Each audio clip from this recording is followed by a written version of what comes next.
అయినా భయపడరు, because they don't have threat.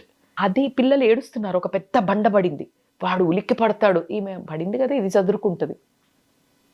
That kid is important. నువ్వు అక్కడ భూప్రపంచం బద్దలు కానీ, ఎందుకంటే అది మళ్ళీ వస్తుంది. వీడి భయం నీ జీవితంలో నువ్వు మార్చలేవు, నీ చేతిలోనే ఉండదు. ఏడవంగానే దగ్గర తీసుకోవడం వాళ్ళను. ఈ 0 to 8 మాత్రం విపరీతమైన కడలింగ్, విపరీతమైన హగ్, పిల్లల్ని విపరీతంగా హోల్డ్ చేయటం, నైట్ స్టోరీస్. అందుకే బామ్మలు కథలు చెప్పేవాళ్ళు, చందమామ కథలు, బాలమిత్ర కథలు, అట్లాంటి కథలు రెండు అక్కడే ఉండి.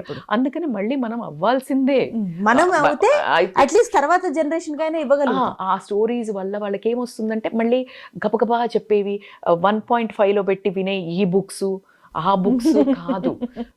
It should be slow, it should be narrating. ఎందుకు అంటే వాళ్ళకు క్యూరియాసిటీ పెరగాలి, ఏం చెప్తుంది, నెక్స్ట్ ఏం చెప్తుంది, క్యూరియాసిటీ పెరగాలి.